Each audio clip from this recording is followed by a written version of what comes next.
Hey everybody, welcome back to another Diecast review. Been a while, had a lot of microphone problems, and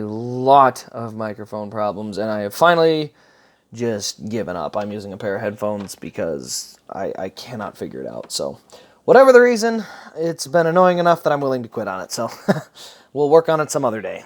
But, yeah, I got a big old pile of diecast here. Like, a big pile to get reviewed. These are all not new. These are all new within the last 2 months. But yeah, it's time to get those knocked down. So we'll have to get rolling on that. Anyway, Matt Kenseth, 2017 Phoenix Race Win Elite. We're gonna roll on here. We've got Elite box, all the normal details there. I got it kind of zoomed in too tight. But the only difference on these Elites is this. As you see, one of 185, and then Elite. That's pretty much all it is. Not a lot of detail on the box, or not. It's a good box. I do like the boxes. It's just there's nothing of value on them to see. So, it'll come with, and I just dropped it on the floor, the race winner sticker. Yeah, and there, down the vent it goes. Okay, well, I'll grab another one. Race winner sticker here. Also, confetti here. And we'll also come with DIN identification card, number 63 of 185. Race win card, led 62 laps and won by 1.2 seconds. This was that race where Chase Elliott drove up through the field, hit Hamlin. Hamlin blew a tire, hit the wall. Elliott took the lead, and Kenseth ran him back down with 10 to go and passed him. And there was a lot of people saying Chase choked this race away, and it's like, I don't agree. Alan Gustafson was crew chief for the day. He put basically a qualifying-esque setup and just threw the kitchen sink at the car. And, it was good enough that he ran to the lead and had a chance to win with 10 to go. That's the best thing they could have asked for. Didn't work out because the fact is they needed pretty much another yellow to kind of get his tires cooled back down for one last run, but the fact is, they really did give their best shot to win. It was not in the cards. So, yeah, they knew they were going to get bad after about 15 laps. That is not a fault of Chase Elliott. That's just what that setup was going to do. That's why it was so fast at the beginning. So, not a choke job by any means. That's just, basically giving it your best shot, and it just wasn't meant to be. So, on to the diecast. Down our left side here, we do have the race left front tire, so we just get the markings and the chalk marks. The rivets down along the skirt there. We got confetti there, and more rivet marks down along the A-post. That should be the A-post, right? No, A-post might be up there. I don't know what post it is. This post. That post. One with the Toyota logo on it. But yeah, rivets down there. A little bit of confetti there. On the left rear tire, we got a little string of tape. And then we've got the Arrow sticker, and then a couple of logos inside. Those are the numbers for Joe Gibbs. We got Tide on the left rear corner here, and the American Ethanol ring. DeWalt up there. We got Kenseth on the rear window and some confetti. DIN 63, Circle K. Take it easy. Here's that nice little dent in the back bumper. I don't know where this happened. I don't remember if this was Chase running into him or where this came from, but we got that nice little dent right there. So we'll look underneath the trunk here. We've got braces, tethers, and then there's our fuel cell in there. I kind of have to show it at the angle so we can see it. Otherwise, there's no light. Pretty normal detail there. I do miss the braces and tethers on the 2018s, but, it's hard to say. I definitely like these more. Price-wise, though, it's hard to argue with getting $15 off them, so is what it is. On the right side, we've got some rivets over here. We've got the kind of rubber around the wheel well from the burnout.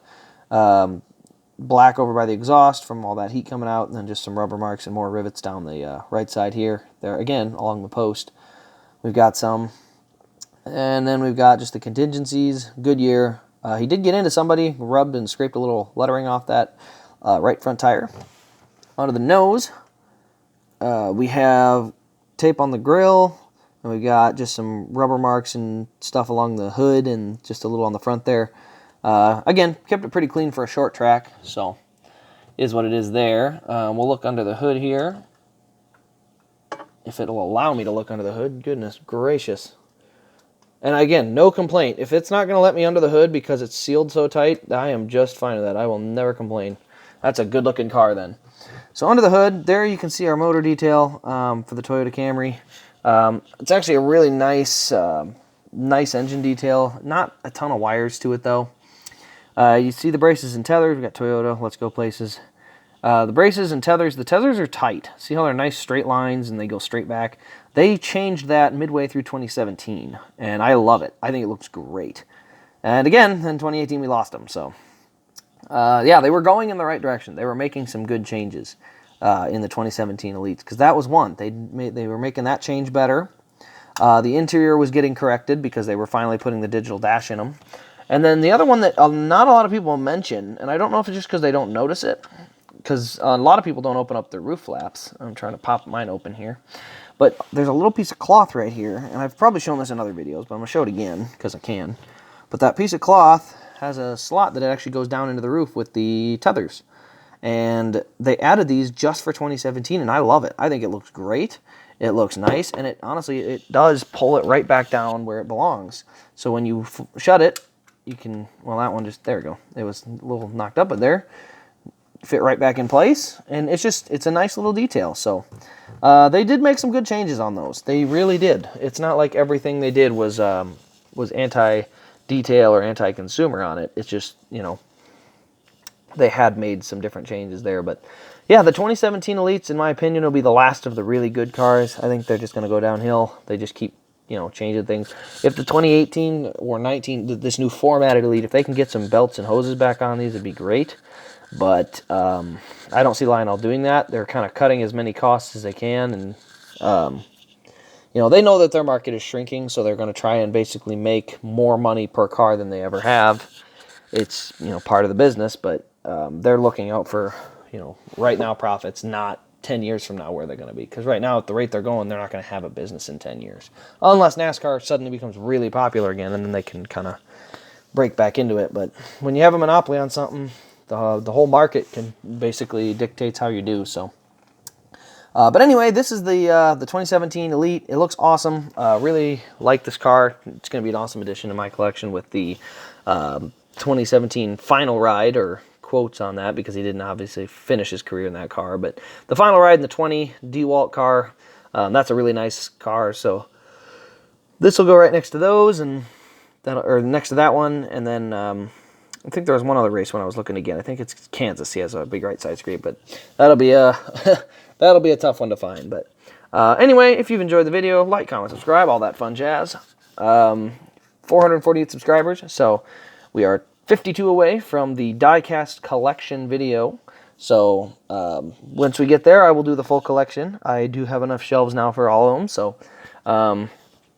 it's about ready. So I just got to wait for that number to hit 500. So anyway, thank you all for watching. Really appreciate it. And we will see you all in the next Diecast review.